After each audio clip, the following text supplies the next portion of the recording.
Hello, this is Stuart Wilde. Welcome to our tape, Creating Miracles in Your Life. In this tape series, you will learn an understanding of the universal law. We will look at the nature of your life's mission, and we will develop an action plan so that you can absolutely materialize those things that you want. Through the laws of attraction, you have the ability to pull to you almost anything that you can visualize and make a part of your feelings. In order to get a good grip of this concept, I would like to read you my book, Miracles. Miracles, Step 1. Understanding the Universal Law.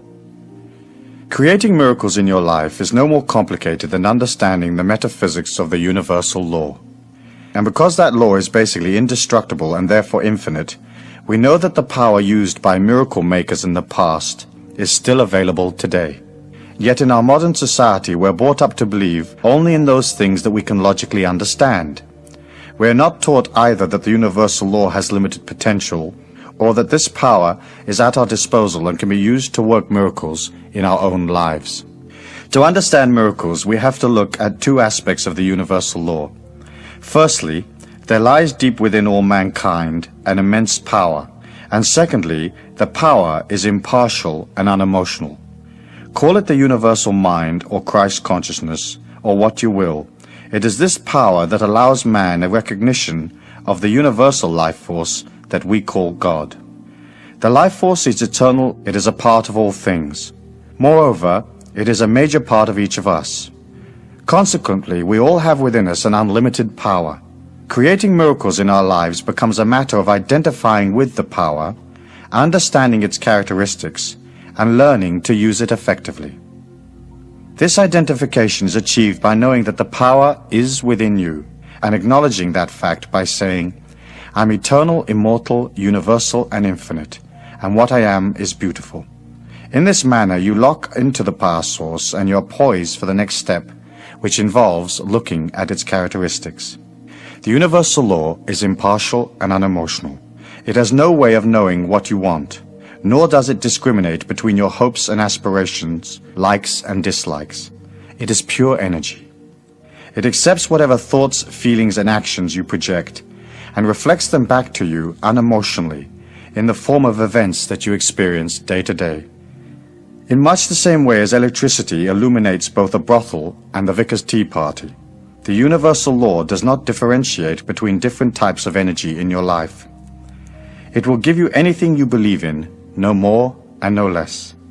Therefore, the key to understanding miracles is to look at the beliefs you express as thoughts and feelings. When you are born, your thoughts and feelings are limitless because your mind is a clean slate. What a small child projects into the universal law is a natural purity, unbounded by the constraints of beliefs. Children often attempt the seemingly impossible. Unaware that they have any physical limitations, they drive off in the family car or walk on a high ledge. It is only later, through education, that they learn the confines of human expectancy. But these confines or boundaries are illusions. They are formed by belief patterns, most of them born of ignorance, handed down from generation to generation. This pool of belief patterns, or collective unconscious as Carl Jung called it, gains validity as it moves through time, and eventually the concepts that later generations experience as physical reality become rigid and domineering. It is as if billions of people who preceded you have determined what you're going to experience on the earth plane, and that is all that there is to it. This rigidity does not allow for genius, or for the understanding that we're now in an era of rapid unfoldment. Fundamental structures are being swept away in an avalanche of awareness, and we are no longer prepared just to read about great miracle makers. We want to have the same experience.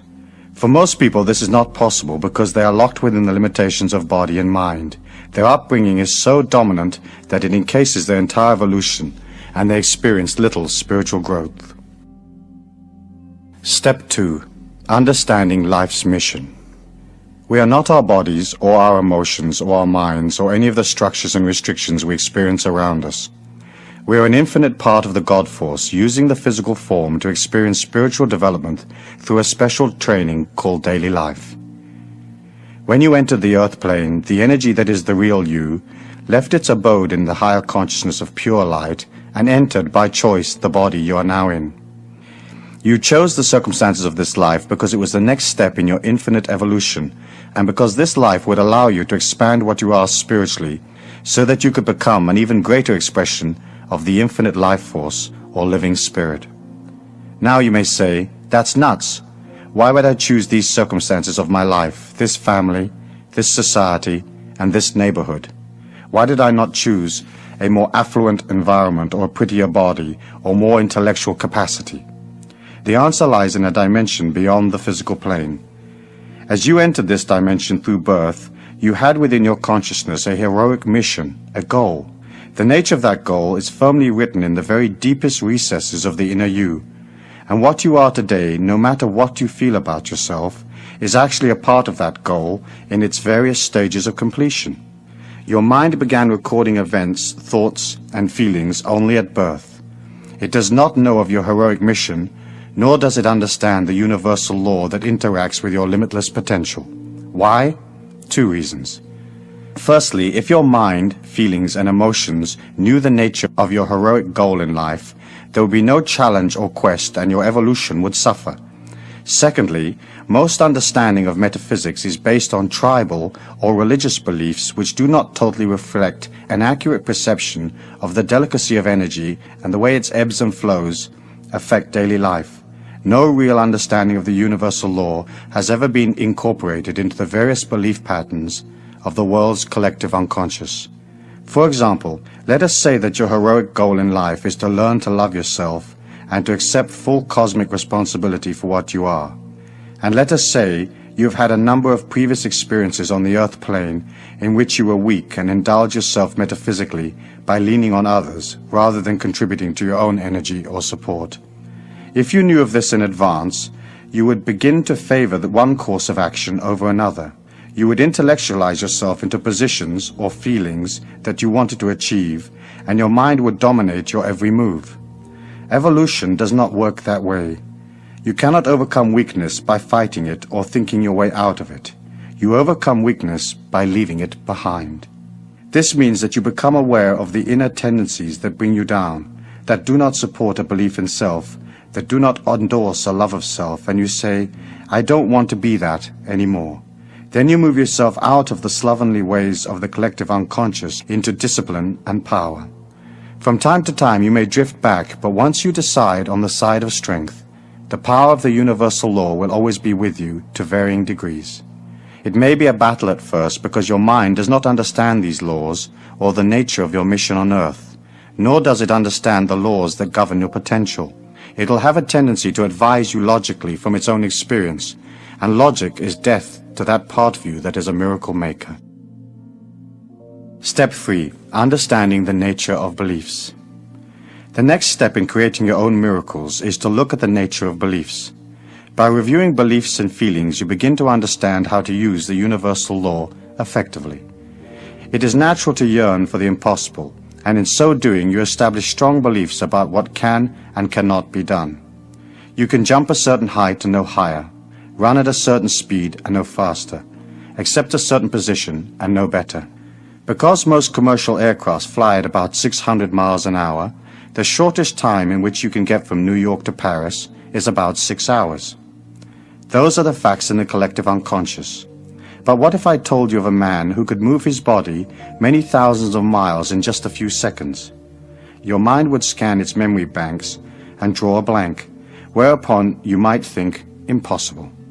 Then perhaps you might review all the scientific data available and conclude that this feat is unachievable. All scientific knowledge and current thinking are products of the same collective unconscious, and just the fact that 1 billion people have no concept of a man moving 3,000 miles in a few seconds makes it impossible, but the billions of people are wrong. There is a dimension right here on the earth plane in which such a feat is possible, and there are few people alive today who know of this dimension and use it. It is a matter of perception and belief. Your ability to work miracles is predicated entirely on how easily and quickly you can give the collective unconscious the slip. It is your attachment to the collective unconscious or world belief patterns that hold you back. This attachment, which you accepted at birth, is your main challenge in life, and your spiritual goal is to step above it. Eventually you realize that in order to become a part of a higher consciousness, you have to leave where you are right now and step into the unknown. That is why all the tales of the path of the initiates talk about loneliness. For as you move away from the old energy, there's a sense of loss. As you take that step, your perceptions expand gradually to accept a higher vibration of self, and you understand what others believe is a part of their evolution, but is not the sum total of all of the facts. We experience life through the five senses, the windows of the soul, and we are taught what capacity those senses have. Yet each of them has a dimension that is many times deeper than is normally perceived, and those dimensions will open for you as you move towards them. Let us look at feelings. Through feelings you can enter into other worlds, and clairsentiousness, a heightened sense of feeling, is a capacity you can learn to develop quite quickly. It is not as acute as extrasensory sight, but it is deep, and through it you can enter into areas of perception that few people ever experience. Everything around you is energy. Your body, its various organs, your thoughts, the physical place you inhabit, the events of your life, each expresses an energy. A part of that energy is perceivable through the five senses, but most of it is beyond normal perception. By opening to the power of the universal law and controlling the mind through centering and discipline, you become aware of the subtlety of energies around you.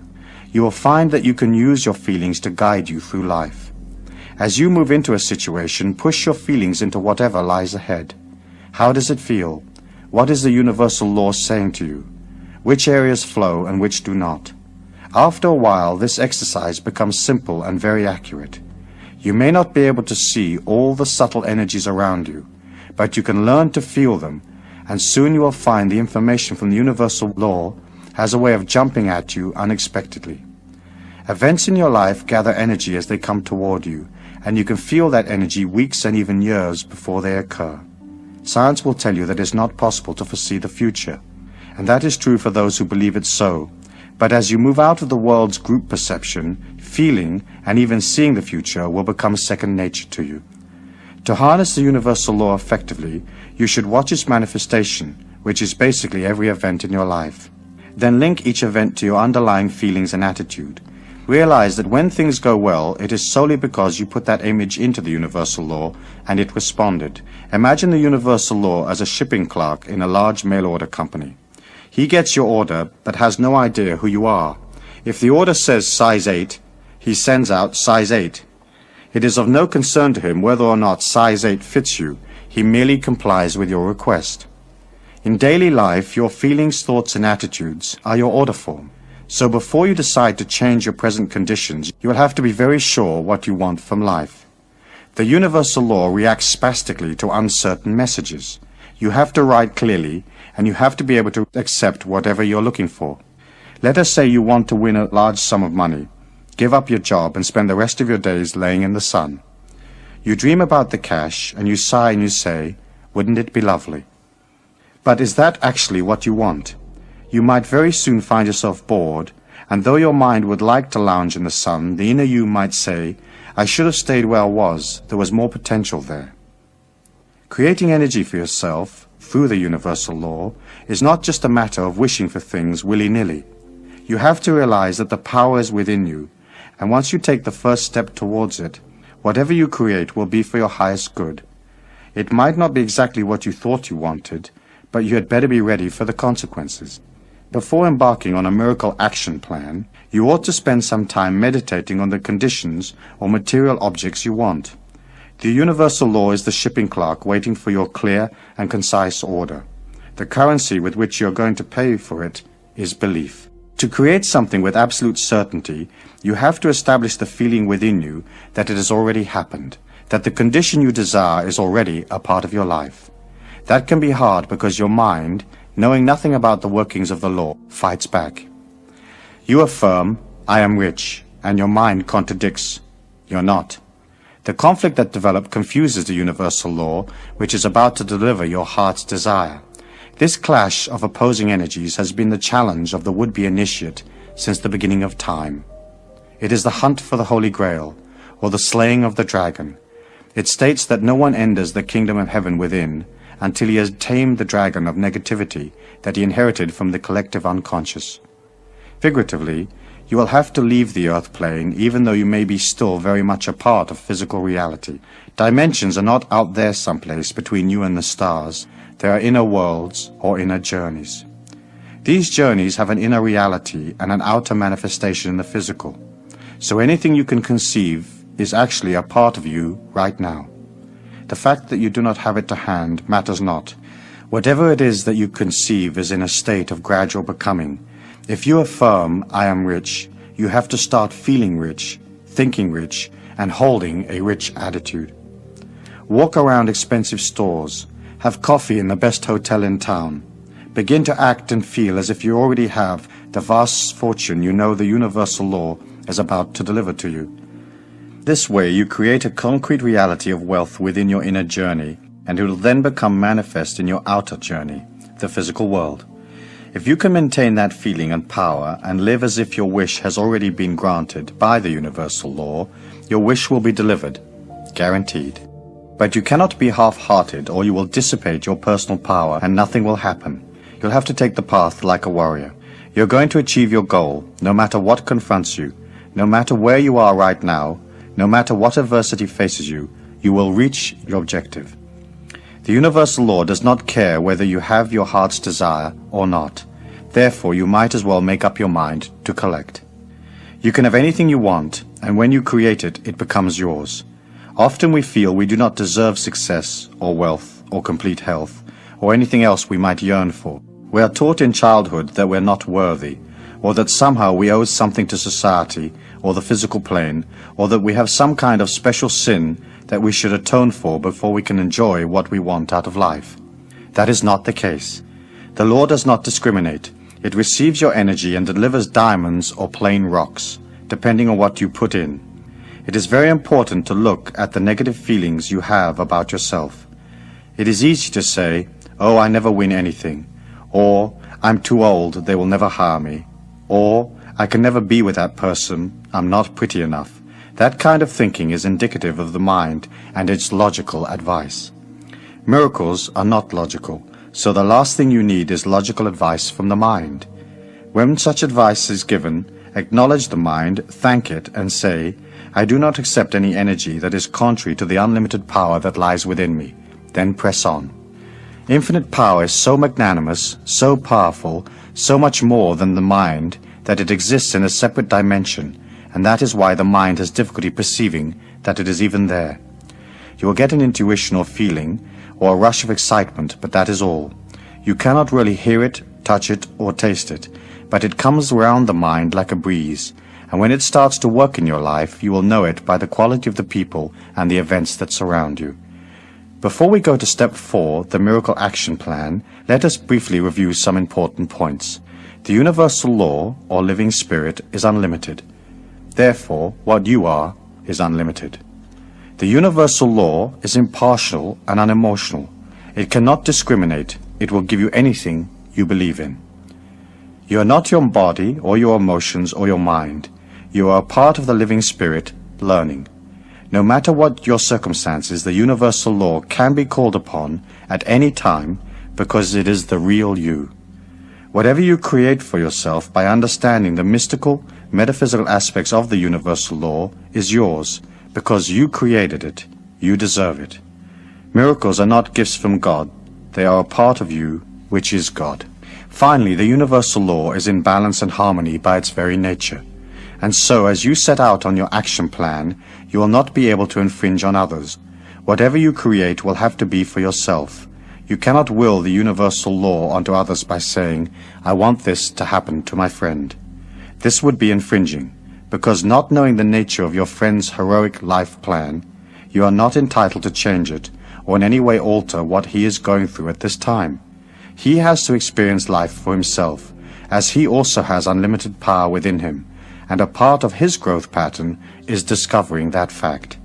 Within the universal law, there is no dual energy, good and bad, saints and sinners. There is just energy, one power that pervades all things, and everything is a part of that power. Differentiation between good and evil is just your perception, for within real energy there is no judgment. There is high energy and not so high energy, and at the end of this life you will have the opportunity to review what you have achieved, which will be a matter of how much you've succeeded in centering your life in a discipline of perceiving the living spirit and using it. But your review will not be emotional. You'll be looking at the quality, or speed if you like, of the energy you created. If you have harmed others, you have impeded your evolution by de-accelerating the life force within you. That is your karmic energy, and someday you will have to understand that it was not your highest path. But you cannot judge others, because since the energy your mind perceives does not incorporate the nature of their heroic goal, you have no way of knowing exactly what they need karmically for their growth at this infinite point in their evolution. There are no accidents or victims. Each person is responsible for his own evolution. Each pulls to himself the circumstances experienced in life. He puts in an order, so to speak, and gets back 3 cracked cups. That is a part of the learning pattern, trial and error. This lifetime is yours. You may be involved in relationships and loved ones, but basically what you make of your life and how you pass through it is your evolution. We all learn to take responsibility for our own circumstances, and within the universal law you're not expected to take responsibility for the evolution of others. It might sound a bit harsh, but in the law there's an incredible clarity and justice. That is why adversity is so useful. It allows people to look for something beyond day-to-day reality, and this brings them in touch with their true inner selves. In desperation, they begin to pull on their unlimited power, and they realize that anything can be changed, that suffering is a product of the inner self, and by looking at their inner selves, they can transform them. It has been said that there are no incurable diseases, only incurable people, and that is true of all energy within the universal law. Trying to fix your circumstances just physically or mentally will not work in the long run, because deep-rooted inconsistencies will continue to surface in your life in various disguises. To overcome something once and for all means going within yourself to discover the real cause of the disturbance. This process or discovery will allow you more energy which you can use to create the things you want in life. Step 4. The Miracle Action Plan. Write down on a piece of paper in order of importance the things and the conditions you want. Do not let the mind advise you. It has limitations. Shoot for the moon and be sure you leave nothing out. Chop and change your list until you're comfortable with it, but be clear about what you want. Use exact and precise wording to describe the conditions you require. Remember, the system works, so you must be definite in the way you describe your wants. Here's what to do. A. Read the list 3 times a day. Once when you rise, once in the middle of the day, and once before bed. B. Meditate on your miracles from time to time, and know that the universal law has received your order and is just about to deliver. C. Maintain silence. Talking about your miracle dissipates the energy drastically. Therefore, you cannot share your miracle with others until they happen. D. Always act and think about your miracles as though you already have the conditions you desire. E. Be open to the inner promptings of the unlimited power source as it instructs you in ways of getting what you want. Realize that universal law has to deliver in the physical plane where you can make use of it. Your heart's desire can come from anywhere, so do not limit your field of expectation. Remain open and flexible at all times. F. Smile a lot. The first miracle is on its way. Step 5. Understanding energy. Since the mind has no way of knowing how the universal law is going to deliver your miracle, do not waste your time trying to figure out. Just know. Your thoughts should be like acorns that develop gradually into oaks. If you dig them up to discover how things are going, your tree will perish. It is important to avoid fretting. Center on the feeling that some way, somehow, the universal law will not let you down, because everything in the universe is energy. Solid objects appear as such only because their atoms and molecules move at the speed of light. In fact, reality is both solid and not solid at the same time, and this applies to thought forms. They are real and even more powerful than physical reality because they are not constrained by the limits of the material plane. You cannot take them apart and analyze them. You have to create them and let them fly. Through your enthusiasm and belief, you energize the universal law and encourage it to deliver. Try at all times to keep your thoughts pure and on target. If doubt creeps in, do not allow it to dominate for long. Look at doubt from above yourself. Realize that it is just the mind fretting, not understanding, creating objections through ignorance, and whatever you have set in motion will happen. As you work with the power, it'll have a way of showing you the next move at every turn. Believe in it. Know that this inner force is so powerful that it will pull you into excitement and adventure beyond your dreams. Keep it pure, remain silent, and remember to keep your methods secret.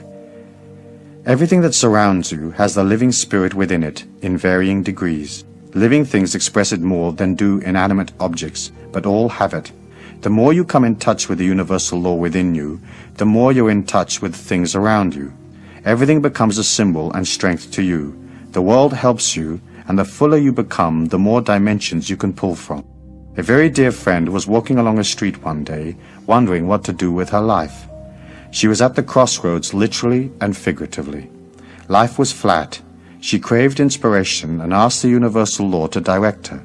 As she stepped from the curb, a passing car nearly knocked her over, and as it screeched round the corner, a book fell out of the trunk. It was a book about man's quest for the universal power, and it changed her life. Shortly, she left the town and embarked on a whole new evolutionary path that over a period of time has taken her to great metaphysical heights and into countries and relationships she could not have conceived of before. The universal law provided her with a special teaching in the form of that book, and she, being in tune, was ready to benefit. And so it should be for you. As you work towards your miracle, watch for every sign, for every change around you, and you will see the universal law communicating with you. The more you trust it, the more the energy is encouraged to reveal itself, and various unusual things begin to occur. Your energy quickens, and opportunities pop up like corks on a lake. Then you will know that the power is truly with you. This coming in tune more than anything else will help you manifest your desires.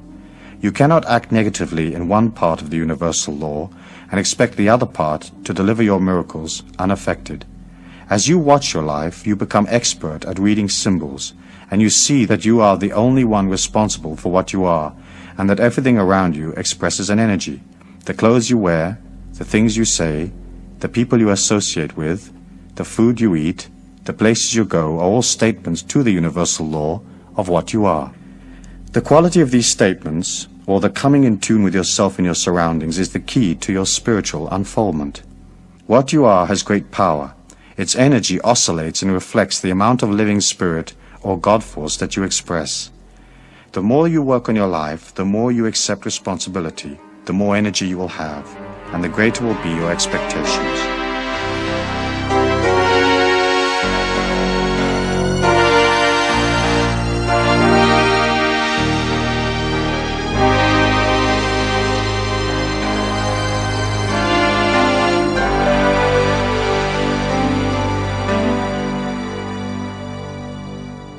Suppose you have a special project in mind and you want to be sure that you have the maximum possible energy available. Let us say you're heading for a job interview. You've put that job on your miracle list, and the universal law has opened a door, and you're halfway there. Here is what to do. 1.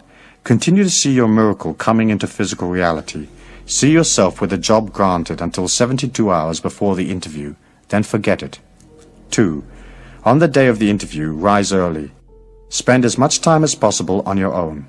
Avoid interpersonal conflicts. Tell the universal law that you're ready and willing to accept the miracle you have been asking for. 3. Abstain from such energy-lowering substances as alcohol and drugs. 4. Eat lightly. The universal law manifests in you and through you. If you eat great amounts of heavy food, your energy slows, and the universal law within you has difficulty expressing itself. You should have salads, fruit, natural healthy food in sparing quantities. Stay away from junk food. 5. Before you set off for your interview, relax a moment. See the situation as flowing and positive. If you already know the person you will be meeting, see him or her in your mind's eye, happy and smiling, receptive to your energy. See the interview going well. See the miracle delivered. Step 6. Understanding time. Within the universal law, there is no time. Things are in a state of gradual evolvement. A tree has no concept of time because its essence is eternal. It responds to the warmth of the sun, but it is not in time. It develops from seed, expanding gradually to full maturity, and so it is with the universal law. It can deliver instantly, but if your energy is not all there, it will seem to you as if it has taken time. You have to learn patience and keep moving towards your goal, knowing that your thought forms will manifest. If you are moving towards one particular miracle and a different avenue opens up unexpectedly, take it. The universal law delivers in strange ways, and what you think you desire may just be your way of expressing a totally different goal. A good friend of mine wanted more than anything else to be a film director. He graduated from film school in London but found that he could not get any work because of a technical complication. To work in films in England at that time, you had to have a union card, but you could not get a union card unless you were working. In effect, the union created a closed shop. My friend's miracle was stuck. One day, out of the blue, he bumped into an old school friend who owned a restaurant, and because of his financial straits, he gladly accepted a job as a waiter. Working hard each day, he spent his spare time watching films and keeping his dreams alive through study. Each day at noon, a well-dressed old man came into the restaurant. My friend served him diligently, and over the months the two of them became friends. One day my friend asked the old man what he did for a living. The old man replied that he was just about to retire from a job that he'd held for many years. "What job is that?" asked my friend. "Oh, it's pretty boring, really," replied the old man. "I'm president of the Filmmakers Union. Not much ever happens." 15 years later, I was flying across the United States, lazily watching an in-flight movie, when to my great delight I saw my friend's name on the credit of a major film. His miracle had been delivered. When you move into an energy alignment, you can never tell what will happen. Watch for signs. Use your feelings to help you decide. And if, after that, you're still not sure, do nothing. If a direction is right, you will know it automatically. If, however, making up your mind requires you to go through great trials and tribulations, you can be sure that that particular course is not the one for you. Basically, it is well to remember, if you have to ponder a decision, it is usually a mistake. When the universal law delivers, you will know. Start your miracle list with a couple of modest requests. Then as you experience the universal law delivering, you will feel the power of success around you, and that in itself becomes a valuable affirmation. Each time you reorganize your list, spend a few moments thinking about how well your last miracles worked. Affirm your power by visualizing your success. Then, as you accomplish one miracle after another, you will have the confidence to go on to other things. Step 7. Understanding your personal power. In conclusion, we will discuss how to establish an energy of power around you. Your mind's natural negative alignment will tend to make you think that your miracles are not going to come true. Therefore, in order to achieve complete success, you have to work constantly on your mind's doubt. Remind yourself that you're not your mind, and you do not accept an energy contrary to your goals. In this way, you establish a pattern of positive affirmation in your life. Write down in your own words 9 affirmations that express your belief in yourself and your complete fulfillment in this lifetime. 3 affirmations for the dawn, 3 for the day, and 3 for the night. Before reviewing your miracle list, relax, center your mind, then read your affirmations slowly. Make your affirmations strong. Be sure that you feel their power and that they mean something special to you. The words and feelings that you believe in have the strongest energy. Here are a few examples from which you can build. I am a powerful, positive individual, and all events in this day are for my highest good. What I am is beautiful, and I pull to me this day only beauty and refreshment. This day is a day of balance. I am completely aware of my body and all its needs. What I am is eternal, immortal, universal, and infinite. I see only beauty and strength every moment of my life. I see only beauty in all the people who are pulled to me, and what I am strengthens and refreshes what they are. What I am is infinite. I do not judge the evolution of others. What they are right now is for their highest good. Each action I take this day is an expression of the God force.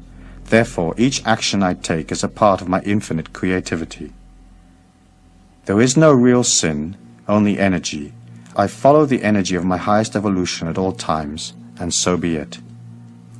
I'm open at all times to communication from my inner self, and that communication leads me to my highest evolution. I give thanks for the beauty of this day, and may the energy of this night bring rebuilding and review. So be it. Your affirmation act like small twigs in a fire. As you rise, you begin to build energy in the day. Use your affirmations to keep that energy going. Center for a moment to acknowledge your infinite beauty and your place in all things, then proceed. If you're pulled into interpersonal conflict, take a few minutes on your own to repair your energy, and, before going out in the day, be sure that your energy is strong. If you care for your power and your balance and you center your life, no harm can befall you, and you enter into worlds that few people are even aware of. Create your day the way you want it. See it going well. See each person you meet as positive and open to your energy. See the day as harmonious and flowing, and see yourself evolving through each and every experience. Finally, before setting out in the day, see the white light of the living spirit around you, protecting you and strengthening what you are. Realize the more you believe in yourself, the stronger the white light becomes. It acts as your shield, and from time to time each day, you should re-energize it by seeing it vibrant and strong, and by affirming that what you are is a part of the living spirit or God, and that each moment of your life is one of exhilaration and learning. Your position on the earth plane as a miracle maker is inherent in the infinite power that lies within you. That limitless source lies there waiting for you to step up and collect your heritage, and when you do, the power will always be with you.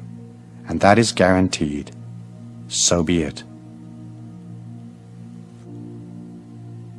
As we listen to my book Miracles, there are probably a number of concepts contained in the book that you may not be familiar with, or that perhaps is different to some of the religious or philosophical beliefs that you may hold. And I can understand that. And of course my belief is that each person should seek out from the information around them those concepts, those ideals, morals, and values that suit them. You're an individual, and you have to develop your own philosophy of life from within the context of living life. And using that philosophy and that morality, you will develop within yourself a powerhouse of strength, because it'll be yours. You won't be living a second-hand philosophy or a handed-down philosophy from somebody else. You'll be creating a philosophy that's strong and powerful, a philosophy that nurtures you, a philosophy that is designed with you at the center, with you at heart. As you begin to concentrate upon yourself, and as you begin to see your life in dedication, then of course energy grows, and it grows very, very quickly. You'll have the impression that things are only moving along slowly, and sometimes perhaps you may even find yourself being a little bit impatient with yourself, striving and yearning for more, and yet somehow not necessarily seeing all the results that you want all at once.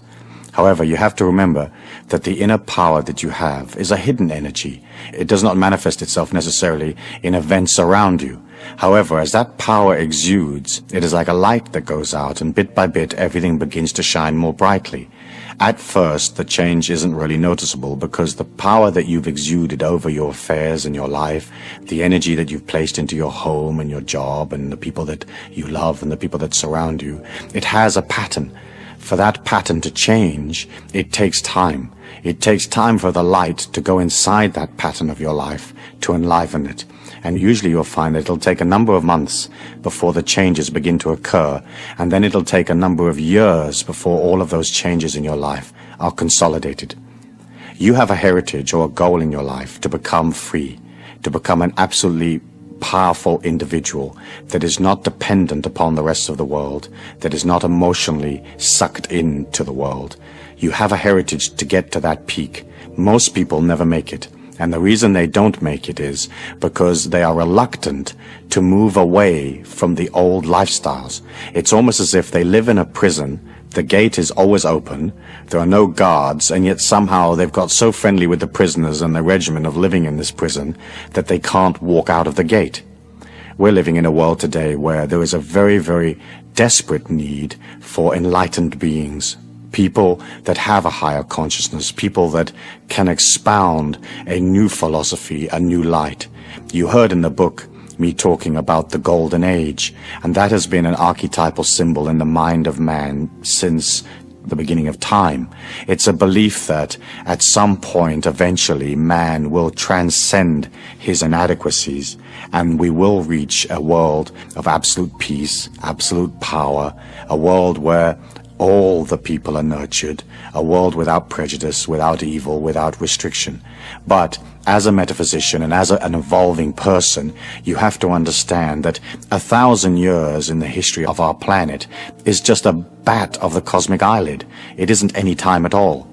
And so often as you look at, let's say, for example, the peace movements in the world, the hunger movements, the movements for social justice, the movements for full employment or whatever, you can see how everybody is yearning and rushing and pushing and trying to make it happen overnight. If you put that same kind of negative yearning into whatever cause you feel strongly about, what you're basically saying is the world is not okay. For you to have a transcendent lifestyle, a lifestyle of true power, where everything flows to you naturally, you have to see the world as beautiful. Inside the mayhem, there is all sorts of growth experiences. Inside the difficulty, the famine, the wars, there is man struggling through his inadequacies to discover himself. When you can understand that and detach a little bit, you can allow this whole process to take time. Can you imagine if the God Force wanted to change the world? Do you think it would be a problem? Do you think it'd be a problem to infuse the minds of man with a peaceful energy so everybody became peaceful? Or to infuse in the minds of man a greater sense of sharing so that all the people of the planet would have enough abundance? I'm sure that the God Force could do that if it wished. And yet it cannot infringe upon us any more than we should not infringe upon the people around us. It has to allow everybody to come up gradually and to understand those perceptions gradually. As you become more powerful and a stronger person, people are going to come around you. Your family members are going to want to know, hey, how come you're living a little bit of a different lifestyle? Or how come you've changed? Or how come you're looking smarter and your clothes look better and you're more groomed and it seems like you have more money and more travel and more fluidity? And they are going to come to you. When they come to you, you can act as a teacher. You can inspire. You can show them the positivity and the strength that is there in life. However, what happens to some people is they gain a modicum of power and then they want to go out and change the world. When you want to go out and change the world, what you're saying is the world isn't okay. And you have to accept it as beautiful. You have to accept that it is divinely perfect. Even though to our finite minds, as we are in this energy pattern, battling through the inconsistencies, sometimes it seems to us like it's not okay. Hey, wait a minute, I feel pain, I feel discomfort, I feel frustration. Where's the employment? Where's the money? Where's the world peace? But in fact, when you look at it as an overview, if you could leave the planet and go up about 200 or 300 miles and look back at it, you can see that there is a gradual sense of improvement. You can look back to the 60s and see that, for example, the energy today in the 80s and as we move on into the 90s is much more powerful than it was in the 60s. And the 60s were more powerful than the 40s. And the 40s was a whole different era than the turn of the century. And so you can see that man is coming very, very quickly. I mean, almost like a train through the night in his evolution, but it will take time. And as you develop this power, your main function is to express it with this unconditional love to people, not imposing your opinion upon people, but just waiting for them to come along and ask you. If a person comes and asks you for information or for advice, give it to them as fairly and as equitably as you can. But don't go out and seek people to fix. Don't go out into the society and say, I gotta fix this. This is terrible. I gotta fix it. You don't have to fix it. It is what it is, and it's coming up as time goes on. If we look through the Miracles book, we can see that in it there are one or two unusual concepts, or concepts that do not follow the average philosophy or the more usual religious philosophies. And I wanted to take a moment at this time to just extrapolate from the book and from those concepts and expand on them and to give you a greater awareness for your consideration. And then you can incorporate those concepts into your life if they feel comfortable for you, if they nurture you, or not include them as you wish. The first thing that you probably will have noticed from listening to miracles is that there is an utter simplicity to it. The process isn't complicated. As human beings, we tend to think that things have to be difficult, that things have to have a modicum of struggle, that getting money has to take effort, that being in love has to mean that somehow we lose a part of ourselves or whatever it may be. In fact, when you look at nature and you look at life and you look at energy in motion, it is utter simplicity. Think of the clarity and the simplicity of a lightning bolt. It isn't complicated. It's just this pure flash of light. And in the same way, as you begin to create miracles in your life, be careful that you don't complicate the issue. Isn't it true that sometimes we'll head off on a project and we'll make it immensely difficult and immensely complicated, but all we had to do actually was walk across the street? When you relax and you allow that freshness and that simplicity and that humbleness to come into your life, things appear automatically. Where it says in the Bible, the meek shall inherit the earth, meek did not mean wimpy or weak or people that you could punch up. It's basically a sense of simplicity, of naturalness, of an alignment to nature, an understanding that everything is perfect and that everything will flow to you. And as you come out of the intellect and more into this magnanimous feeling of limitless inside of you, the simplicity begins to develop and everything has a natural beauty. The next concept that I wanted to discuss was the concept of God as energy rather than as a personality. God as energy has been the cornerstone of all the mystical, metaphysical teachings through all time. And it was an understanding that in fact God is light, and that light is love, it's expansiveness, it's going beyond, it's outward seeking, it is nurturing and caring. In the old tribal days, you can imagine these tribal people with very limited education, with sort of very low IQs, with very low life expectancy, living in difficult circumstances in the desert in North Africa, or a tribal person living in Central Australia. They didn't have an understanding of complex energy patterns. Psychology only began in the 1900s. Words that we take for granted like ego and persona and dream interpretation and psychoanalysis are all very modern concepts. In the olden days, tribal man did not go into his mind to seek out the complexity of the psyche, the complexity of the subconscious mind. And so you had a tribal system where there was no electricity, there was no modern appliances. They just lived on the land with their animals, with their loved ones and tribal members around them. And so they had tribal leaders and tribal princes. Dukes owned various chunks of the territory. There were warlords and shoguns. And so it was natural for them to express a higher power or a divinity in a personality. I think one of the things that I found most interesting as I studied history and I studied the philosophies of nations as they developed was that most gods are male. In almost all of the traditions, they're male. And the reason that they are male is that the hierarchies of the tribes, the princes and the priests and the leaders of those tribes were also male. There wasn't a conception of powerful goddess female.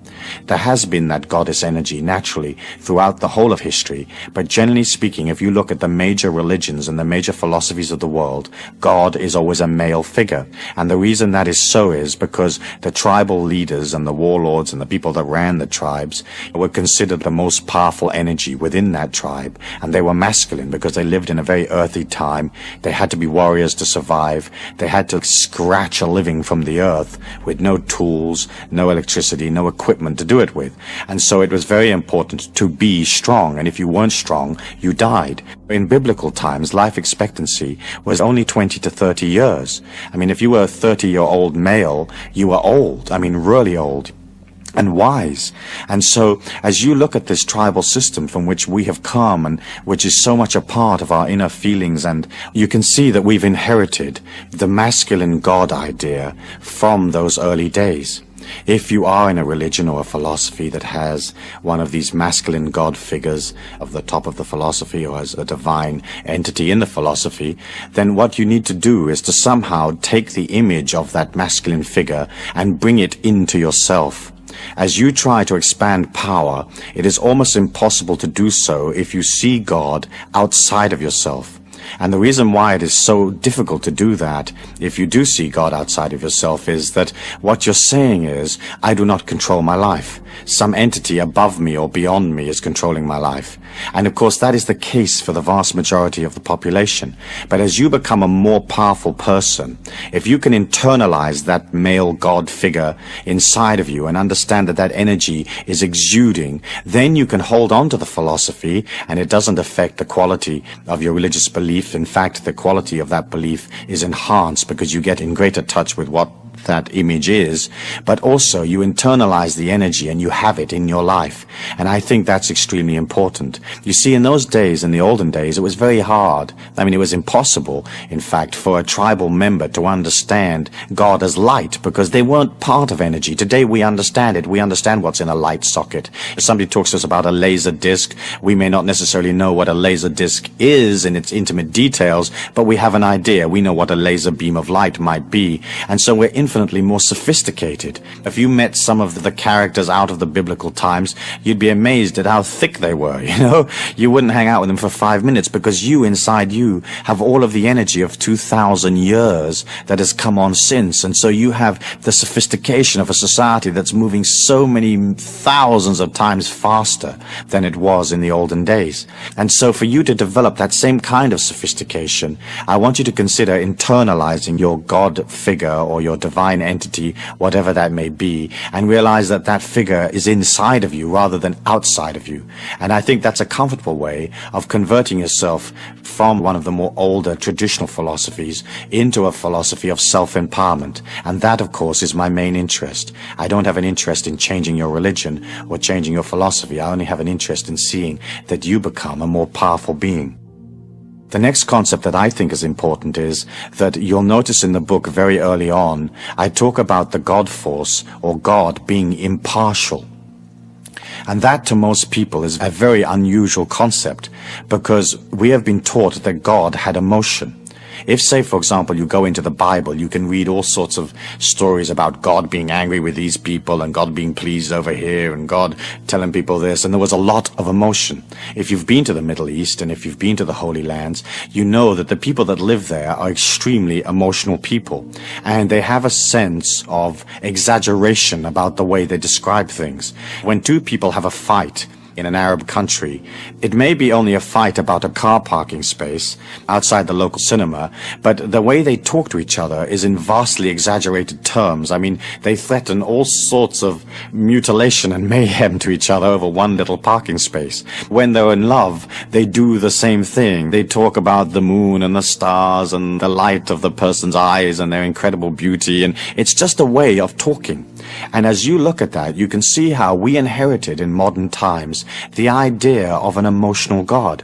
In fact, that isn't correct. The life force that permeates all things, the God force that permeates all things, is an energy that has your evolution at heart and loves you because you are it and it is you. But it is not intimately involved in whether you're happy or not happy, or whether you had cornflakes for breakfast or didn't. And so when you pull out of that emotional relationship, then you win back part of your own power. I've been involved over about 10 to 12 years in research in altered states of consciousness, and I've been through the whole gamut of what is open to people in that area, including trance states and out-of-body experiences, ESP, psychokinesis, and 1,001 things that go bump in the night. And one of the things that I found was that I had the ability to entrance my mind and to achieve very, very low levels of brainwave activity and still remain awake. A normal person, or a person that hasn't trained in brainwave techniques or in altered states of consciousness, as their brainwaves slow down, they automatically cross the threshold into sleep. And the training basically that I was involved in was a training of learning to stay awake when the brain is basically dormant. As I got involved in that, I began to see symbols, and I trained in understanding how symbols express themselves in those inner worlds. And one day, when I was in a meditation, in a trance, I saw this tube and it's the same tube that people who've had near-death experiences describe.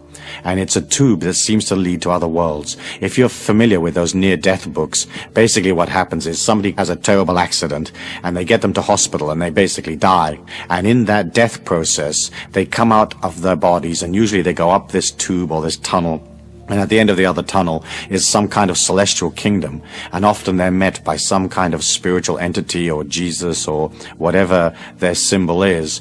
And then, because their body recovers on the operating table, they get twanged back into their body. Usually the spirit entity says, "Not yet." And then bang, they're back. And the surgeon's pumping adrenaline into their heart. Well, one of the things was that when I was in these altered states of consciousness, I saw this tube. And eventually, over a period of years, I had the ability to move up through this tube and to direct my consciousness to the other end of the tube and to enter into those celestial worlds. One of the first things that I discovered there was the nature of this God force or this light. And so when I talk to you about the God force, I'm talking to you from my own experience. Subjective as it might be, it's an experience that I've actually had. And the light is more magnanimous, more loving, more expansive than there are real words to describe. But the first thing that I did notice was that that light or that energy didn't have a lot of stuff or opinion about who I was. Unconditional love is the total acceptance of another being, and the way that the God force relates to you is to totally accept you. If the God force was emotionally involved in your life, then that would not be total acceptance. And so that was one of the realizations that I had in these experiments, and I've talked to other people who've had the same experience, and each and all of them confirm the same characteristics of the impartiality. And the impartiality does not come from not caring. It is not like the life force or the God force doesn't care about you. It's more like it loves you so much that it'll allow you the time and the patience to become what it is you want to be. As you look at the book, you can see that I talk about how the world is energy, and that your body is energy, and everything that you are is energy. If you can begin to identify with that infinite self inside of you, rather than your body or the physical things around you, you very, very quickly link in or go back into that infinity inside of you. And I think that's important, because the way to create a miracle is to understand that it'll have to move through energy to get to you.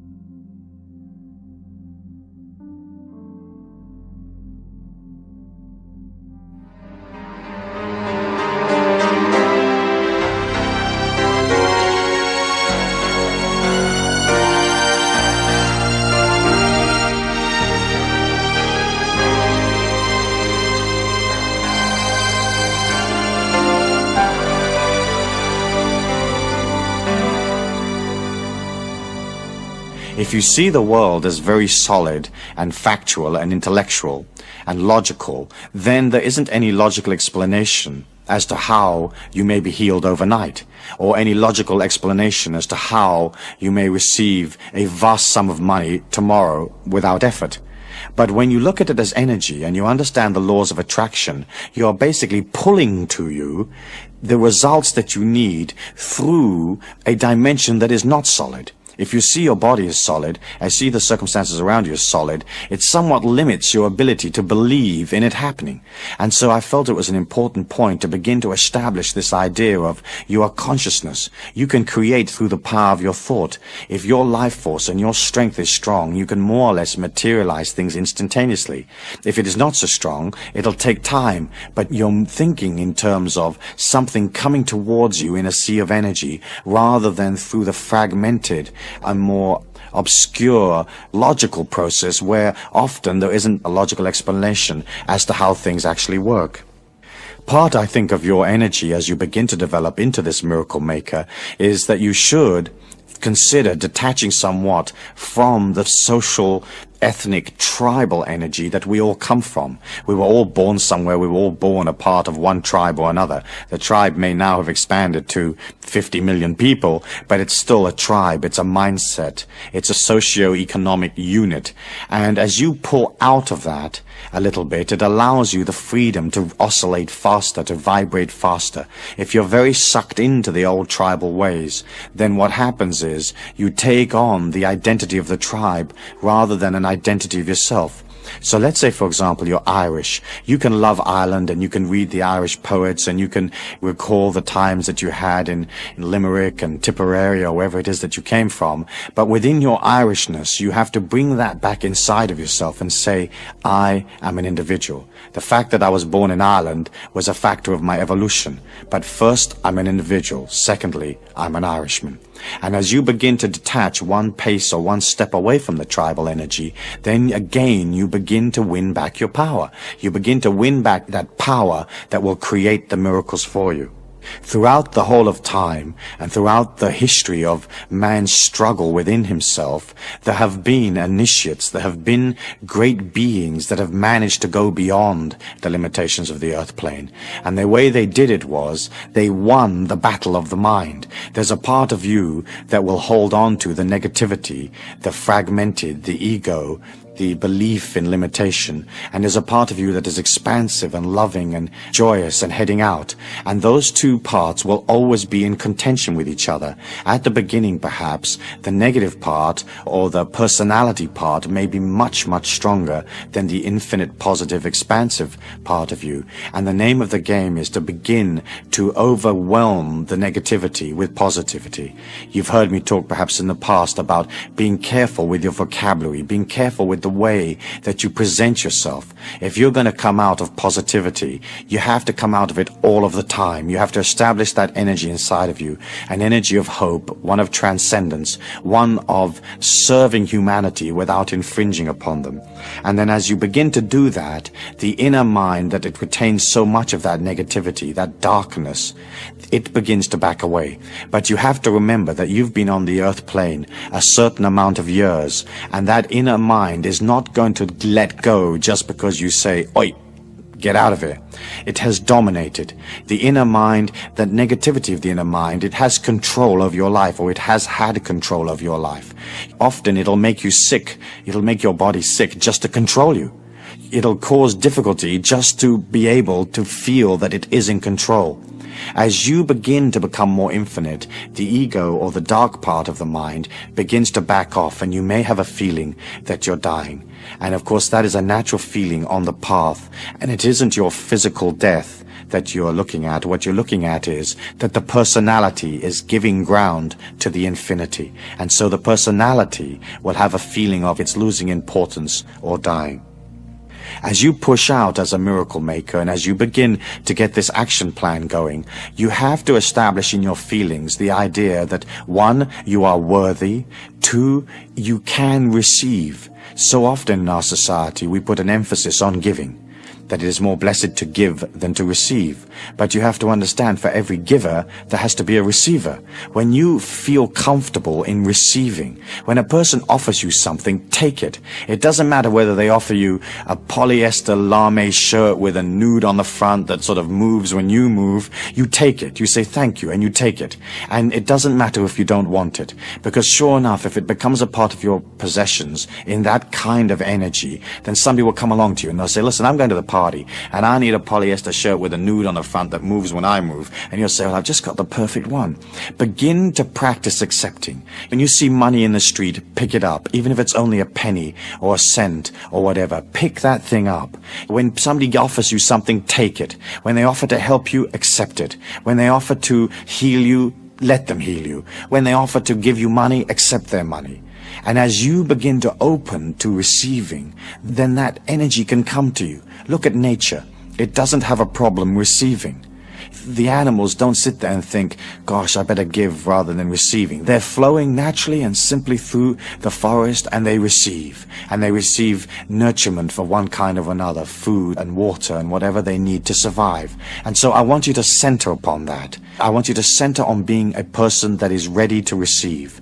And once you are comfortable with receiving, then the quality of your giving is enhanced because you're bigger. You're a wider, more expansive person. So often you'll get people that center upon giving, and they give little bits, and always with considerations and limitations and conditions. Imagine when you get to the point when you can just give freely. You're radiating this sunshine from your heart, and that can only come if you have trained yourself to receive. And so I want you to watch as you go through next week and the week after. I want you to watch how well you receive.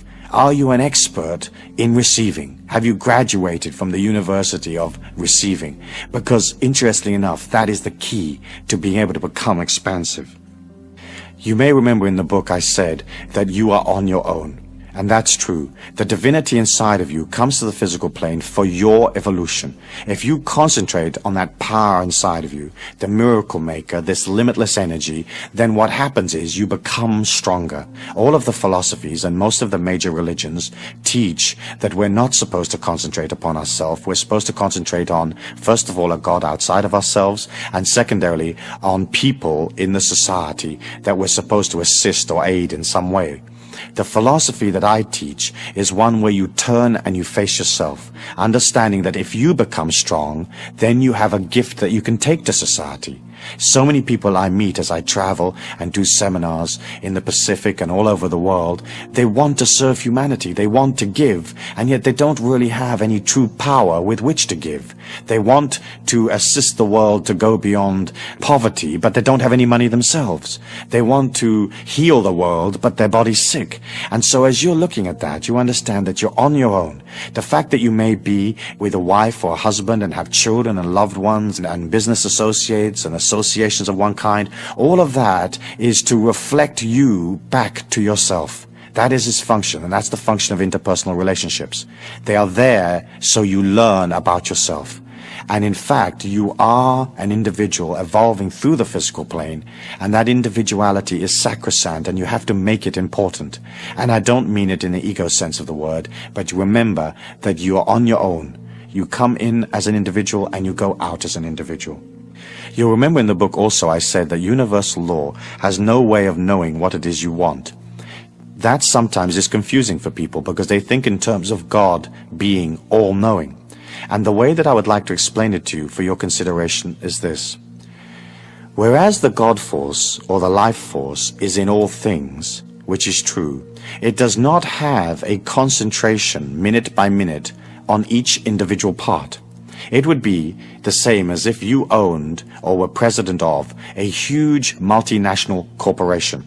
You may know that you have a branch in Nigeria, but you don't know at 9 a.m. on Tuesday whether the secretary is off sick or not, or whether the electricity has blown a fuse and the telex isn't working, or whatever it may be. You're not intimately, emotionally involved in the day-by-day, hour-by-hour events in your office in Nigeria. All you're interested in is the information that flows into your head office, and that's how you're controlling the situation, or that is how you're allowing this corporation to evolve. The life force, being in all things, not having an opinion, being impartial, is not involved in knowing what you want or having a decision. It is not as if God says, for you to be rich is good, for you to be poor is bad. God doesn't say, we want you to be healthy. And it doesn't say, it's bad to be sick. It doesn't have an opinion. And if you think about it, that idea sets you free. Because once it doesn't have an opinion, it can reflect back to you exactly what you are with an uninterrupted and totally pure reflection. You don't want a reflection coming back to you that has somebody's opinion in it, because you'd be heading off to the beach and the opinion might say, go to the concert, if you know what I mean. And so, when you understand that, you have to be very clear about what it is you want and what you put into the universal law. As you look at your miracle action plan, you can't be wishy-washy. If you just put in an affirmation that says, I want more money, what does that mean? If you walk over 10 cents in the street, you've got more money. So that's it. That's the energy of that idea gone. So you're looking at being specific and yet leaving it open enough so that it can come from anywhere. So you would say, I would like to increase my abundance tenfold in the next 6 months. You're giving yourself time. It's a specific idea. And what you're saying is, it's not coming from here and from there and from over there. I'm ready to increase my abundance tenfold in the next 6 months, and I will take it from anywhere because I already have inside of me this feeling that I'm honorable and that it's good and it's holy and it's just for me to receive. And so, as you put specific ideas into the universal law, it gives you specific results. Often people will have concepts, goals, and ideas that are so wishy-washy that they can't even explain it to another human individual, let alone explain it to a light, to a God force that reflects exactly back to them where they're at. If you're in confusion, if you have a certain amount of indecision about what your heroic life's goal is or what your mission in life is, then you need to begin to get back inside of yourself and get clear. And sometimes that may take months, but that's okay. You have plenty of time. And as you uncomplicate your life and you move towards simplicity, up from within you naturally comes, hey, I want to be a violinist. Hey, what I really want to do is go and live on a farm in North Africa or whatever it might be. The key to that miracle-making process is balance. Without balance, you really don't have a chance, because what you're trying to do is this. You're trying to use the infinity or the light in all things to carry to you the result that you want. And because the light comes out of purity and balance, it can only be congruent with you if you are balanced. And balanced means a balanced physical situation. You don't have to heal everything going on in your body, but at least it has to be balanced, and you have to love yourself by caring for your physical body, working on it, being aware when things go wrong, being aware of putting in the correcting action, going off and studying and knowing about your body. And then the second part of balance, of course, is emotional, which we have talked about in the past. And then the mental balance is understanding that for the miracles to happen, you can't engage too much logic. Otherwise, you destroy your belief in the miracle showing up. And between those three items of physical balance, emotional balance, and mental balance, you walk through the physical plane in a measured and powerful way. You don't rush. You don't allow yourself to get out of control. You don't give away your power unless you particularly have to, or unless you make it your decision to do so. And you try to keep as much of your life as immaculate as possible. Then as you begin to create this action plan and you begin to put those miracles up in your mind, you're going to have to remember that there is no time, because we live in a state of eternal now. And in that eternal now, you have to create your affirmation or your visualization or your goal in your feelings. If you can feel it, granted. If you can feel yourself moving through those circumstances that you desire so much, they will be there. If you think that they're outside of you or that they're attainable at a later date, then you'll never pull to you those things that you want. And then as you begin to resonate those feelings and you begin to nurture this little flame of your own intention, then because it is within you and because you believe it, it is granted. But there is a time lag between you conceptualizing the feeling, conceptualizing the goal or the miracle action plan, and when it is delivered. And in that time, you are going to have to be patient. No negative yearning, no frustration, no stomping your foot or whatever. You have to wait. And the more you wait, and you know it will be there, that in itself becomes an affirmation where you pull it to you. 10 years in the life of a human being is not a long time. It seems long because we live it minute by minute, hour by hour, day by day. But 10 years is not a long time. And so as you put out those ideas, you wait. Any kind of negativity, any emotion, any negative yearning, and you destroy the plan. As you begin to change yourself into this exhilarating, exciting, fluid, adventure-seeking person, I like the use of affirmations. And affirmations are words that you invent or words that you particularly like, that mean something special to you, that affirm your individuality, your power, your strength. For example, the first affirmation in the Miracles book that I read out to you was, I am a powerful, positive individual. All events in this day are for my highest good. Let's just look at what you're saying there. You're affirming that the power lies with you and not with somebody else. You're affirming that there's a positivity and goodness and heroicness in that power. And then you're looking at the day and you're saying, whatever happens is a part of my greater evolution. I'm not so intimately involved in the motion of what's going on. I understand that all of it is for my highest good. And as you begin to create that kind of affirmation within yourself, and you repeat them from time to time, what happens is that the contents of your mind changes. Then what it reflects out into life changes, and the quality of your life improves. The last part of this that we need to consider is the concept of creative visualization. Creative visualization really means the ability to use your imagination to stimulate your feelings into believing that a situation is so before it actually materializes in your life. Because, as you've probably heard me say before, the inner mind does not know the difference between fact and fantasy, creative visualization is a powerful tool that you can use for yourself. Some people have difficulty using their imagination. They have difficulty visualizing events or visualizing dream sequences. And that is a habit that you have to form for yourself.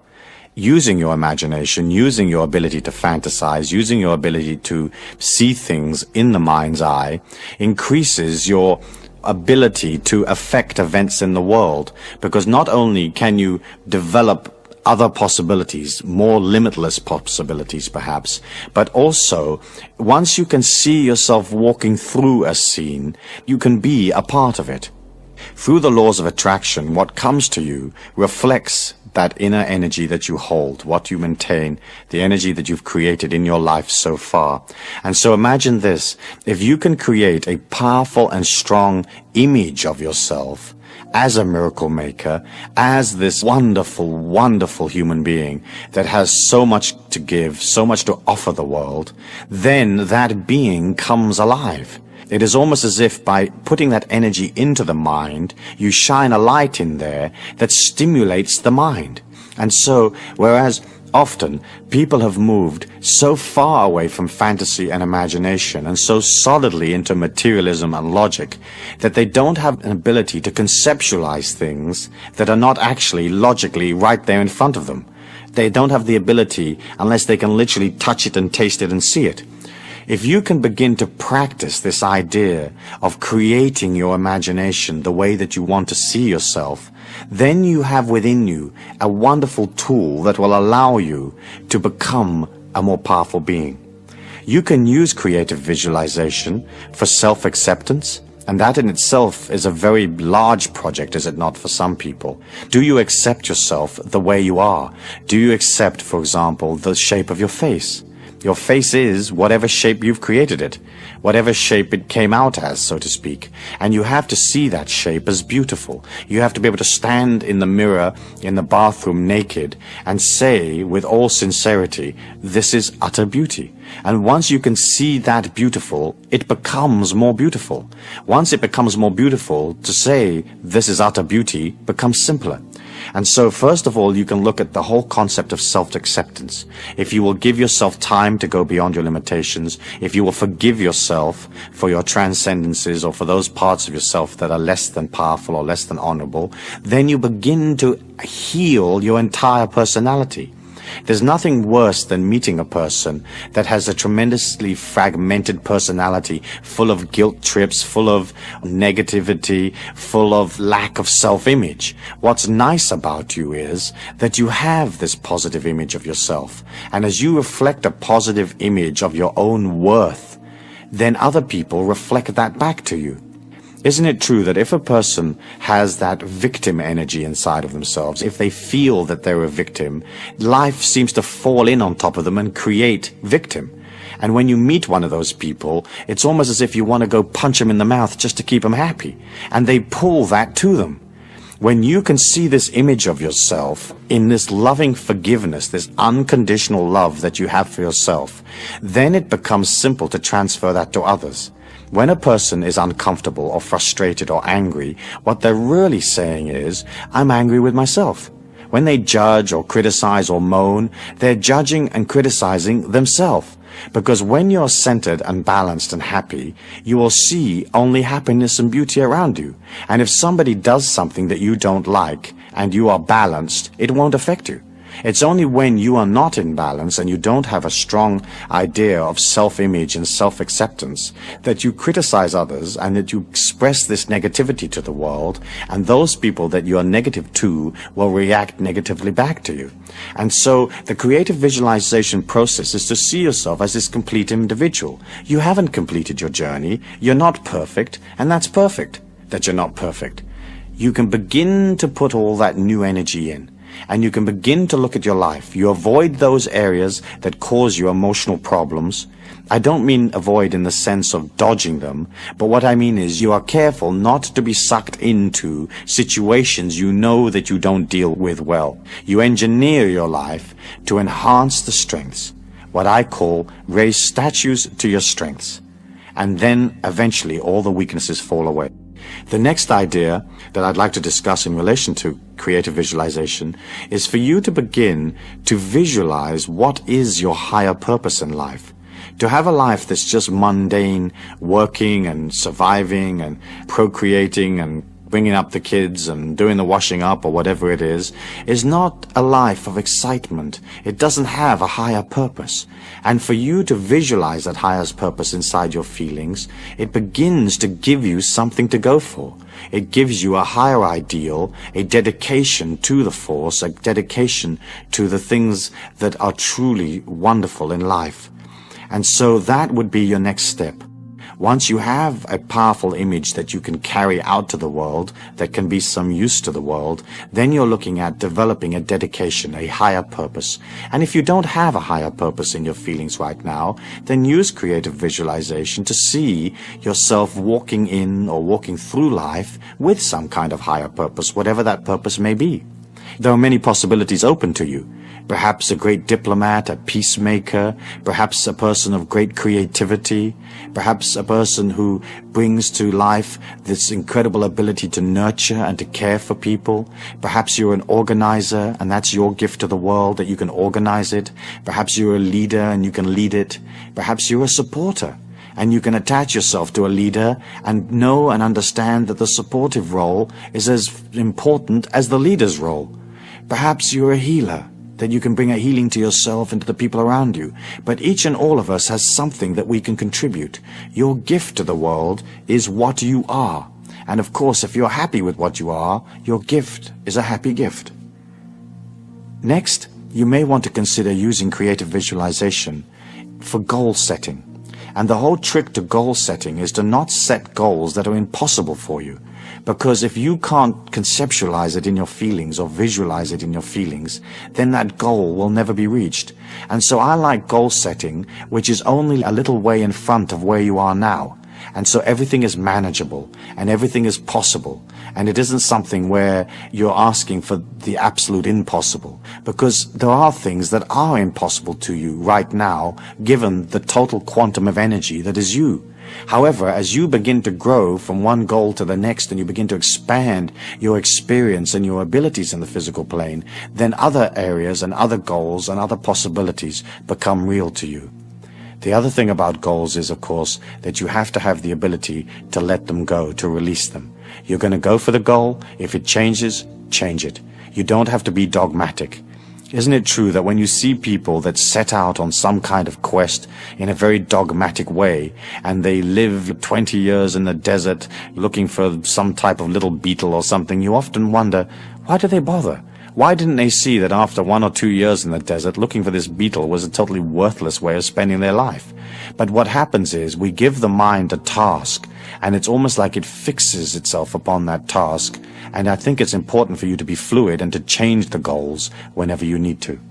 You can use creative visualization to see yourself through projects. If you have a project that you have to deliver at a certain time in a certain place, or you have a creative idea, more than likely you're going to pull to you other people that will help you make that project work.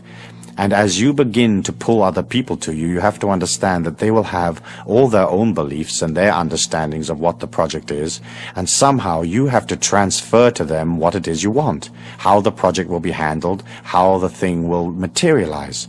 As you do that, you have to have a strong image of what is the project. And creative visualization allows you to run through in your mind. It's a bit like a dress rehearsal where you run through the project and you see it coming to its final glorious conclusion. As you run through the project in a creative visualization process, you can not only look at any kinks and bumps and things that perhaps you may need to change in order for the project to be successful, but also you begin to infuse the project with light and positivity. It's almost as if the project is an idea in the mind of man. You are pulling to you other people. You have to create the project in their mind, and all of you have to infuse the project in light. When you look at the physical plane, it is all materialization of thought form. If you look at a famous bridge, that's a solid bridge, but it was originally a thought form. And the thought form had to have light, it had to have positivity, it had to have the ability to complete the project, it had to have follow-through, financing, and maybe 1,000 people worked on putting that bridge together. But somebody somewhere was guiding that thing and granting everybody an idea of what the thought form is. Hey, this is the thought form, this amount of scaffolding, this amount of steel, this amount of concrete, this is how we'll hold the bridge up, this is how we'll pay for it. And so when you go through creative visualization, you can infuse into your life this light that will allow these projects to take place. It's particularly important, say, in a business situation or in an office, where you have to motivate other people and a whole group of you have to get together to materialize an action plan or a sales force or whatever it is that you're doing. As you begin to see all of those people responding positively to you, you can also begin to use creative visualization to see them understanding what the project is. Often, when a project fails, it fails because of a lack of communication. People cannot read your mind. You will think that they automatically know what you feel and who you are and what you want. They don't. And you can say to somebody, please dig a hole here. And you presume they know what you mean. But inside the mind of the person listening to the instruction, they don't necessarily know. And what they think is a hole here may be a totally different concept of what you think dig a hole here means. And so they dig a little round hole that's a foot deep, and what you really wanted was an oblong trench 30 yards wide. And so if you understand that, using creative visualization and becoming organized in your feelings, you get a very clear concept of what you want. Then you can say to that person, I need a hole here. It needs to be 30 yards long, 3 yards wide, and it's going to go from the lamppost to the tree. And everybody understands what you want. And usually you're going to have to find that you're going to have to tell people 3 times before they really understand something. So later in the conversation you will say, by the way, do you know how long this hole is? They say, yep, 30 yards. Okay, where's it got to be built? And they'll say, well, it's got to go from the tree to the bus stop. You say, nope, it's got to go from the tree to the lamppost. And they say, fine, I've got it. Then you go back and you say, how wide's the hole? And they say, well, you want it as wide as a spade. And you say, nope, I don't want it as wide as a spade. I want it 3 feet wide. And you begin to explain to people what you want. And you can only do that if it's a conceptual idea in your feelings. And that conceptualization in your feelings has clarity.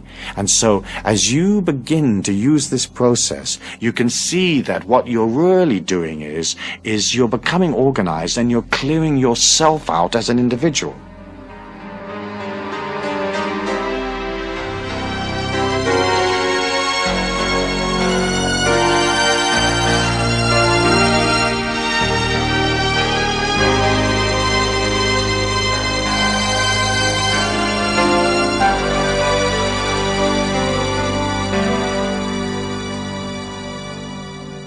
Finally, I think that creative visualization can be used most effectively in creating for yourself a sanctuary. As I said earlier on, you are an individual and you are on your own.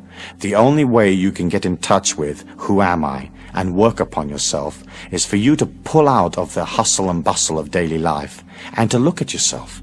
And that sanctuary is a place where you are in prayer with yourself.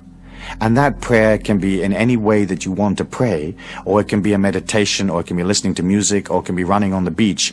But you do have to have time where you begin to look at your feelings, where you begin to process all of the negativity out, where you make the negativity little by making it unimportant, and you make the good things, the glorious things, the loving things important.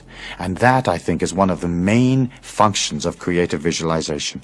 As you develop this technique, the Miracle Maker's technique, one of the things that perhaps you're going to want to work on is your ability to pull prosperity. And of course, the very first thing that you have to do is you have to go beyond the tribal beliefs of scarcity. The world is not scarce. It is superfluous in its abundance. There is more of everything that we'll ever need than we can possibly use. We believe in scarcity because we're taught it.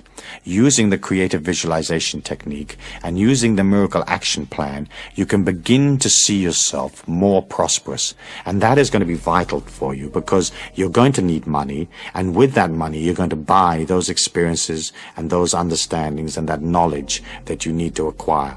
And so as you begin to see yourself more prosperous, you become more prosperous. It's as simple as that.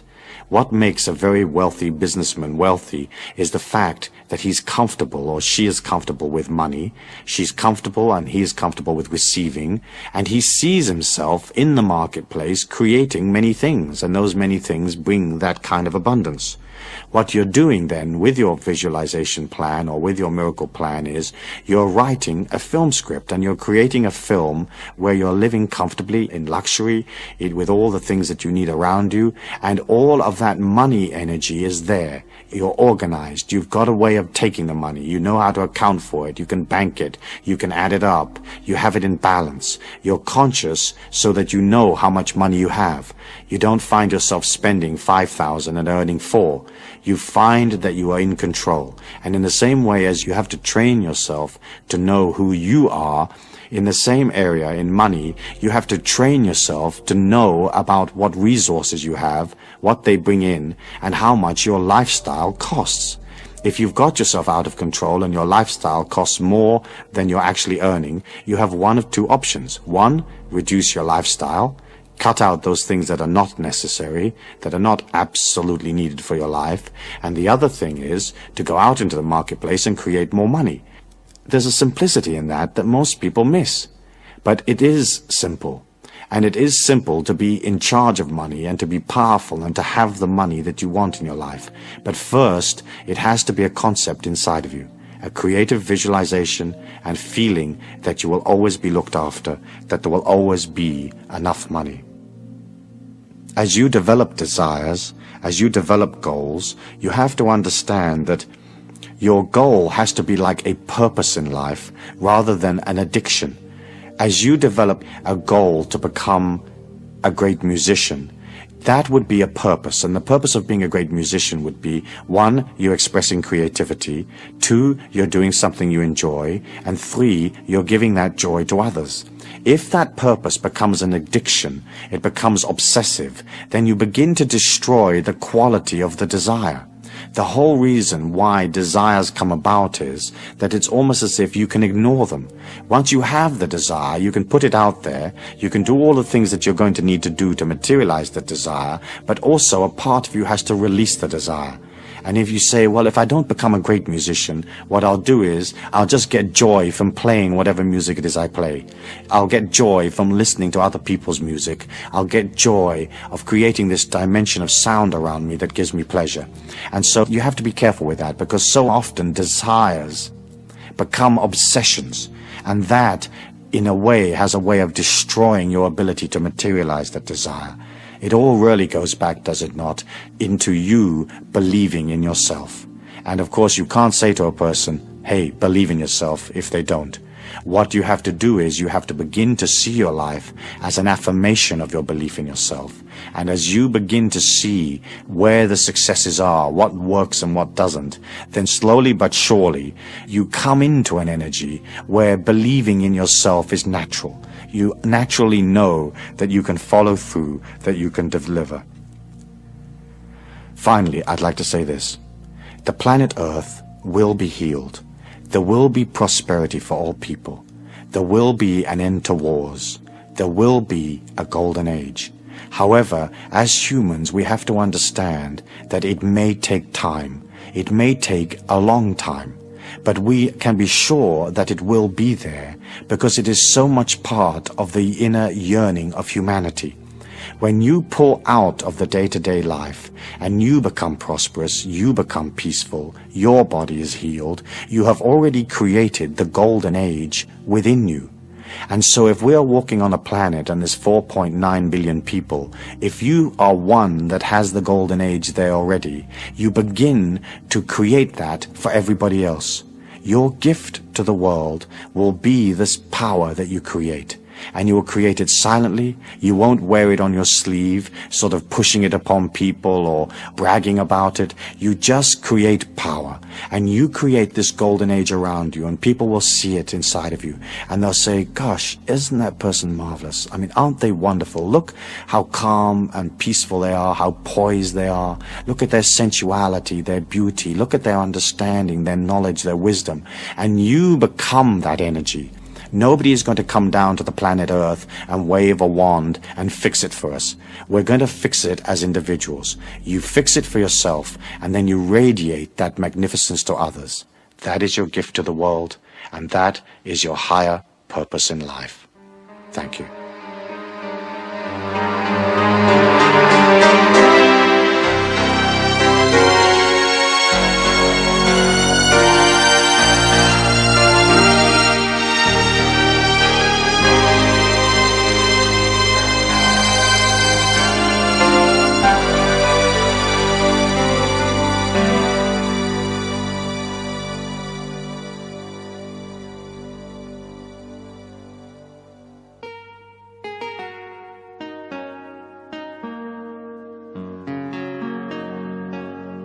There now follows a Creating Miracles in Your Life meditation. Before we begin, take 1 or 2 items from your miracle action plan list, those things that you wish to materialize in your life, and review them in your mind. Find a place that you won't be disturbed in. Find a comfortable chair and sit down. Have your back straight, your feet upon the floor, your hands on your lap, palms down. Take a slow and gentle breath. Hold it for a moment. Exhale. Take another slow and gentle breath. Hold that for a moment. Then exhale. Take another slow and gentle breath. Hold it for a moment. Exhale. Feel your body becoming deeply relaxed. Feel how simple it is to relax your entire body. In your mind's eye, I would like you to imagine yourself walking across a green field. Be aware of the freshness of the grass at your feet. Be aware of the warmth of the sun.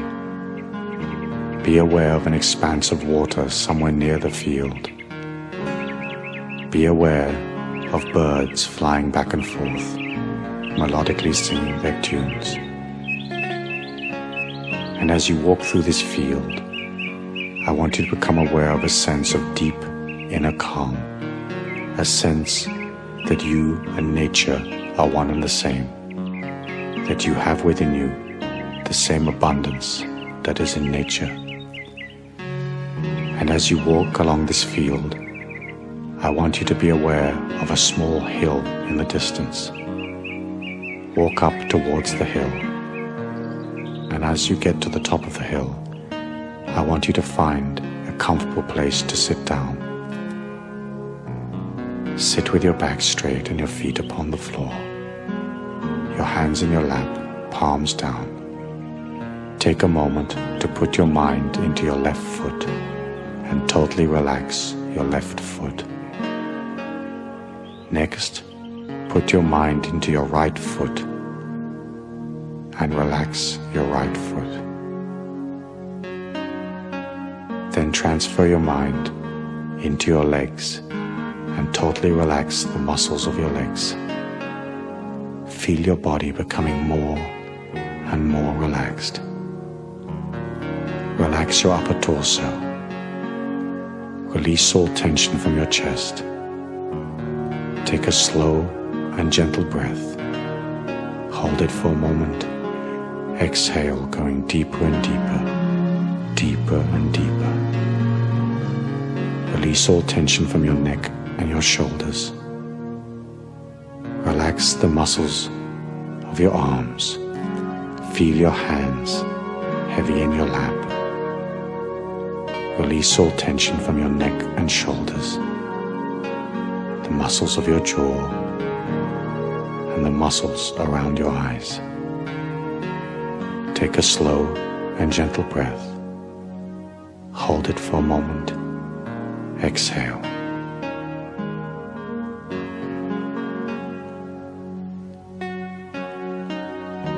As you sit there in nature, I want you to be aware of a small forest that's nearby. Get up from where you're sitting and walk calmly and gracefully toward that forest. Begin to walk into the forest. Begin to feel the life force of the forest all around you. Feel yourself entering deeper and deeper into the forest. You become aware of the fact that it's getting darker and darker. The vegetation all around you is getting thicker. Your progress is slowing somewhat. As you move through this forest, feel a deep sense of inner security, even though you do not know where you're going. Continue to walk down this path through the forest, and as you do so, be aware of the vegetation that is thickening around you. Be aware that somehow, some way, your progress is slowing almost to a standstill. And as you look at your body, be aware of the fact that the vegetation is growing around your limbs and around your legs. Allow the vegetation to hold you and to wrap you. Be aware of vines and bushes that are growing around your arms, holding you in position. Allow that to happen. Allow that to be. And as you look at these vines and you look at the vegetation that's holding you in place, become aware that that vegetation is in fact your limitations, the programming that is a part of your mind. Be aware of how much that limitation has served you in the past. Be aware of how those limitations have allowed you to reach this point in your life. Become aware of the fact that you now wish to release those limitations. Beside you, there in the forest, is a stick. I want you to move your body just a little bit so that you can pick up the stick. Once you have the stick in your hand, I want you to begin to thrash and to cut and to break away that vegetation and those vines that are holding you in place. Do that now. We'll wait for you.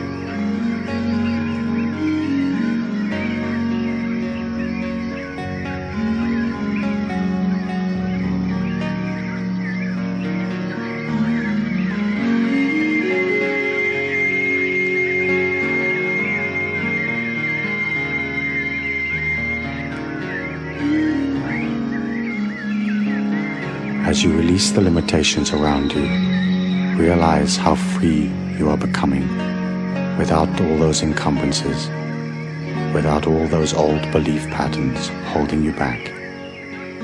And as you free yourself from the vines and the vegetation that was holding you, I want you to continue along your path down through the forest. You're perfectly at one and at peace with all things.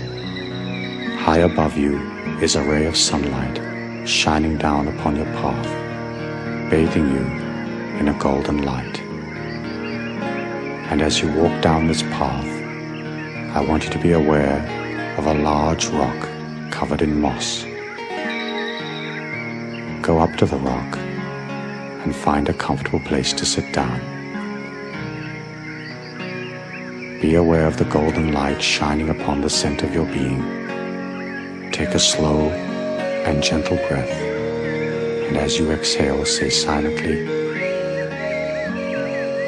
"My expectations are truly limitless."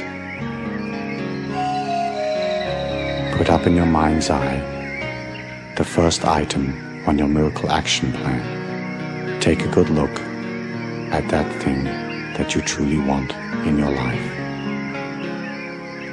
As you look at it, become familiar with it and become familiar with the way it feels. See yourself with that thing granted in your life. Do that now.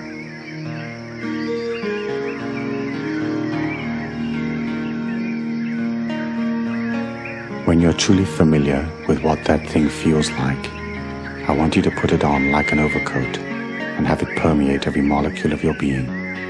Make it a part of your life. Feel it granted. Know that it is there.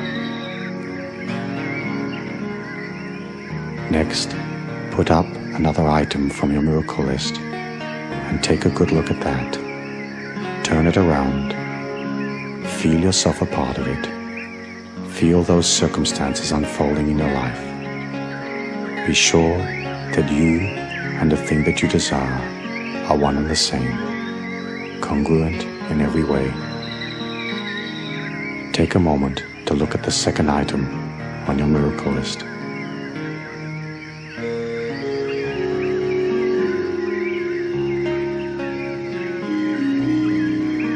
Once you're sure that you really know what that is, and once you can feel yourself a part of it, and it is a part of you, put it on like an overcoat.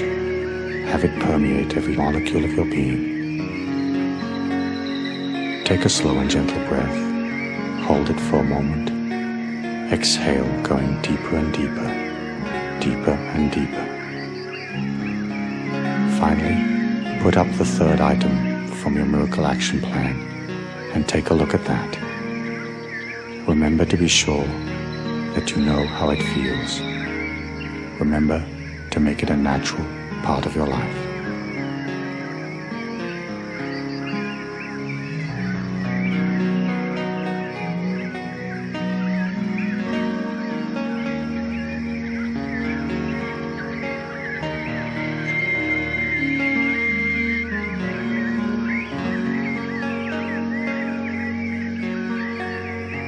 And once you and that item are one and the same energy, put it on like an overcoat and have it permeate every molecule of your being.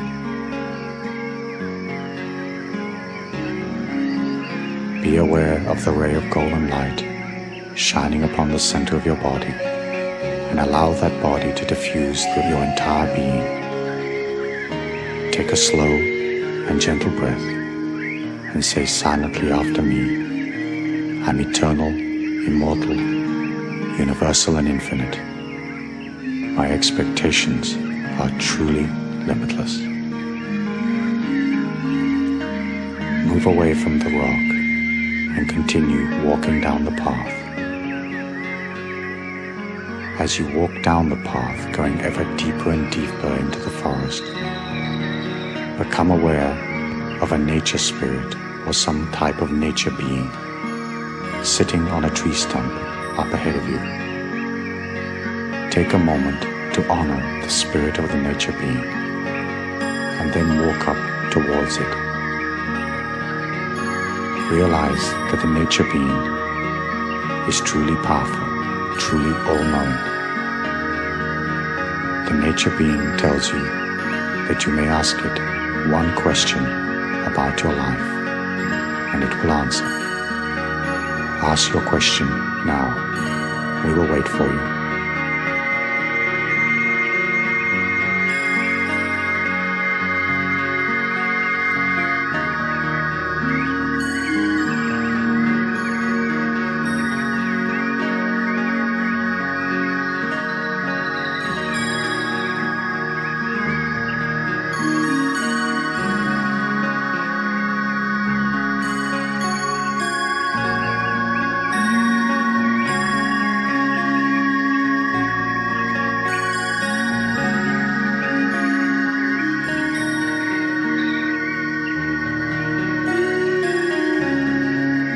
Once the nature spirit gives you the answer to your question, turn around and begin to walk out of the forest once more.